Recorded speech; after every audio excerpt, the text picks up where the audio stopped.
It's time for Fresh Oil with singer-songwriter and pastor Keith Manley, a program designed to minister the gospel of God's grace and to bring fresh oil to the brokenhearted. And now, with today's program, Pastor Keith Manley. Hello, neighbor. Welcome back to Fresh Oil. Today is program 3 in our series, The Names God Wouldn't Let Them Keep. We spent 2 days in the household of Abraham. We watched Abram become Abraham, the father of a multitude, after 24 years in the gap between the promise and the fulfillment. And yesterday we watched his wife Sarai become Sarah, no longer my princess, but simply princess in her own right, as God turned the covenant and aimed it personally and directly at her. Today we go to a different generation, same family, but today's name change is different in every way from the two we've already studied. Different in the time of day, different in the setting, different in the emotional temperature, different in the physical cost, because today's name happens in the dark. It happens in a fight, in what I can only describe as the most visceral, most raw, most disorienting encounter with God in the entirety of the Old Testament. Today we go to the river, to the Jabbok, to a man named Jacob, and to the night God refused to lose. Before we get to the river, I need to take time to tell you who Jacob is, because you cannot understand the weight of this new name until you understand the full burden of the old one. Jacob is the grandson of Abraham and Sarai. He's the son of Isaac and Rebekah. He is one of the twins, and he came into the world the way he should live his entire life, or at least most of the first 50 years, grabbing, clutching, taking what wasn't yet his. In Genesis 25 and verse 26, it says, "Afterward, his brother came out with his hand holding Esau's heel. So his name was called Yaakov," or Jacob in English. Jacob. The root word is akeb, which means heel. But the word carried a second meaning that was immediately understood by anyone who heard it. Yaakov also meant supplanter or deceiver, one who gets ahead by cunning rather than character, one who grabs what he hasn't earned, one who works the system to get what he wants. And Jacob, it has to be said, he lived up to every syllable of the name. He talked his hungry brother Esau out of his birthright for a bowl of lentil soup.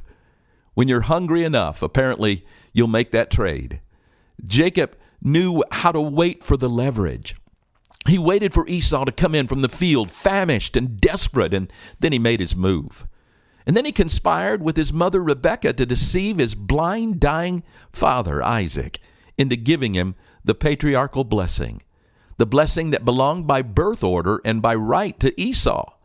He wore goat skins on his arm to fool his father's failing hands. He stood in the presence of his father and told an outright lie, "I am Esau, your firstborn." And he walked out with a blessing while his brother was still in the field. And when Esau discovered what had happened, his grief was overwhelming and his rage was murderous. He intended to kill Jacob. And Jacob being Jacob, he had an exit strategy already prepared. He fled to his uncle Laban's house in Haran. And then he spent 20 years in a household with a man who was, if such a thing was possible, a more experienced schemer than he was. 2 manipulators, 20 years of trying to outmaneuver each other over wives and wages and flocks and futures. Jacob's not a villain. I want to say that carefully. He's not a man without faith. He had an encounter with God at Bethel. The famous dream of the ladder reaching from earth to heaven with the angels ascending and descending. And that encounter was real. And it was profound. And Jacob made a vow to God in the morning light after it. But he also kept living by his wits.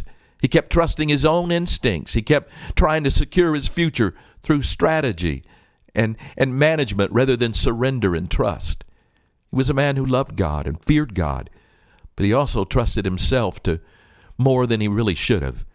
And now in Genesis 32, the chickens are coming home to roost. He's on his way back home, back to Canaan, back toward Esau, and he sent messengers ahead, and the messengers have come back with the news that's not really reassuring. Esau is coming to meet him with 400 men. Jacob's afraid. And Genesis 32:7 says it plainly. Then Jacob was greatly afraid and distressed. And what does Jacob do when he's afraid and distressed? He does what Jacob always does. He makes a plan. He divides his company into two groups so that if Esau attacks one, the other can escape. He prepares an elaborate series of gifts, goats, rams, camels, cows, and donkeys to be sent ahead in waves, each group of servants instructing them to say, "These belong to your servant Jacob, and it is a present sent to my lord Esau." A slow, calculating softening of Esau's anger through generosity that Jacob deployed. Very Jacob. The man is nothing if not thorough. And then Genesis 32:22, he sends his family across the ford of the Jabbok. His 2 wives, his 2 female servants, and his 11 children. His flocks and his herds, everything he has accumulated crosses the river into the darkness. And Jacob is left alone. He has no one left to manage, no one left to position, no more strategy to deploy. The night is dark, the river's behind him, and a man comes and wrestles with him until the breaking of the day. Let me read it, the story. It's Genesis 32, beginning with verse 24. And Jacob was left alone, and a man wrestled with him until the breaking of the day. And when the man saw that he did not prevail against Jacob, he touched his hip socket, and Jacob's hip was put out of joint as he wrestled with him. And then he said, "Let me go, for the day has broken." But Jacob said, "I will not let you go unless you bless me." And he said to him, "What is your name?" And he said, "Jacob."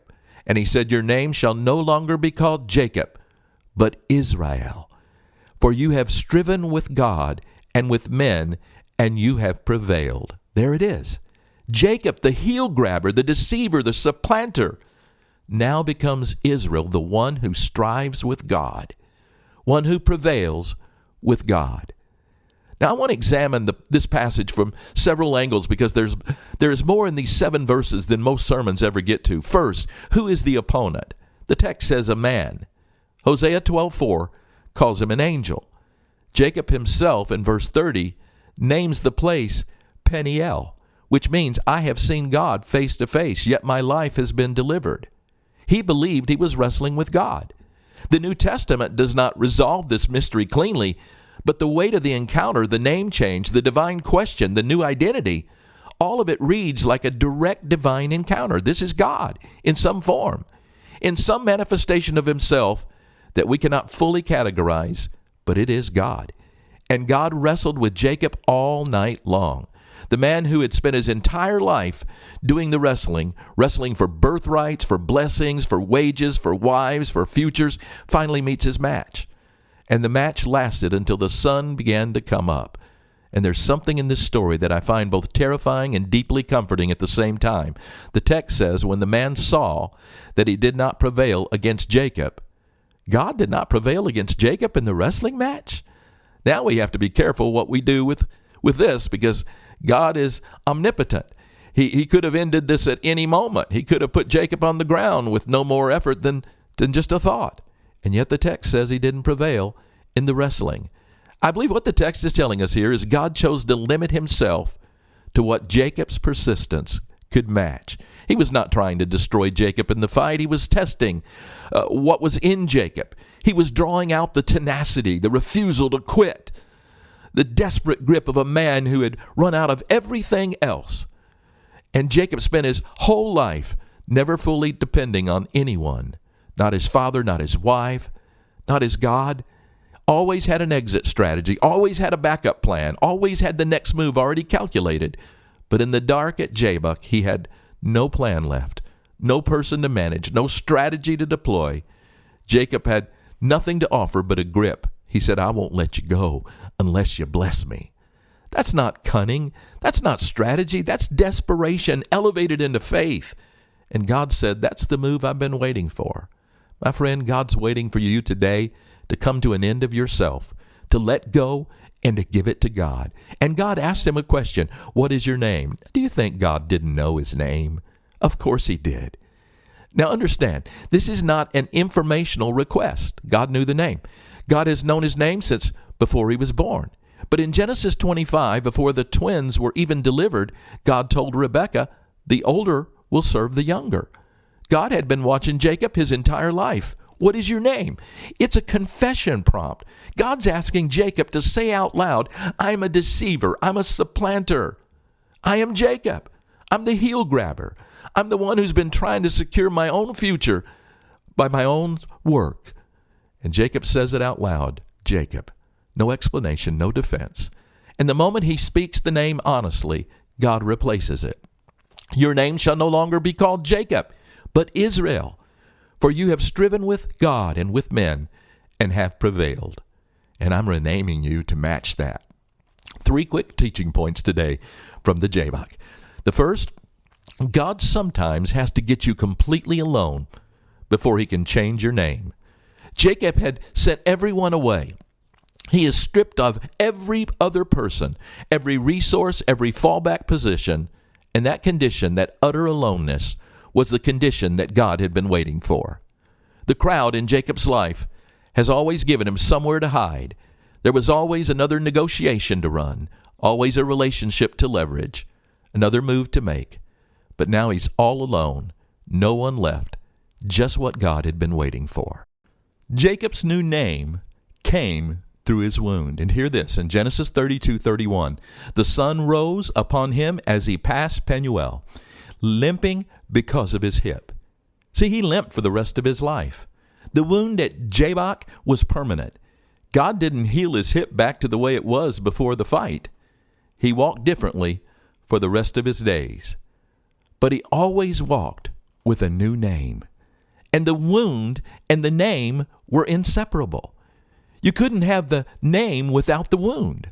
You see, he could not be Israel without having been broken at the Jabbok. The limp was proof that he was there. The limp was proof that he held on. The limp was proof that the night was real. The blessing was real. And God was genuinely present in his darkest hour. I want to speak carefully to those of you today who are carrying a wound that hasn't healed the way you hoped it would. A loss that was permanently changing your life and how you walked. A breaking that you experienced God. You expected him to restore it completely, and he hasn't. Not yet. Maybe not in this life. The wound is not evidence of God's absence. The wound may be the very mark of his presence. And the question is not whether you're still limping. The question is whether you walked away with a new name. And then my third point. Jacob had to say his old name out loud before he ever received the new one. He had to name himself truthfully before God renamed him. He had to drop any pretense and say the thing his whole life had been built around. Jacob, I am Jacob. That's who I've been, the deceiver, the supplanter, the one grasping. There's something in that act of honest self-naming that God requires before he'll ever speak your new name. He doesn't bypass the confession. He does not hand over new identities to people who are still performing a version of themselves that isn't real. You can't receive what God wants to give you while you're still pretending to be something you're not.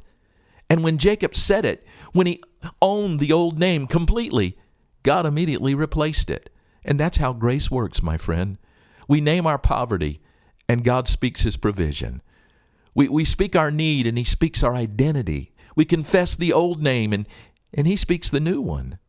He limped away from the Jabbok a different man, not a healed man, a transformed man. The cunning had been replaced by the grip of faith, and the new name Israel would become the name of a nation. 12 sons, 12 tribes, a people stretching across history, tracing their lineage back to a man who wrestled with God at a river crossing in the dark, and he refused to let go. Well, tomorrow we're going to cross into the New Testament. And the name change we're going to look at is perhaps the most audacious of all, because it happens in the first 5 minutes of an encounter. A fisherman who's just been introduced to Jesus, he hasn't done anything yet, is going to get a name change. And that man's name is Simon. Thanks for joining us today for Fresh Oil with Pastor Keith Manley. Fresh Oil is an outreach of Grace Family Church in Rockford, Illinois, and can be heard each weekday at this same time. You can reach us online at weneedgod.com. Until next time, remember, God's love for you is unconditional, and He makes His mercies new every morning.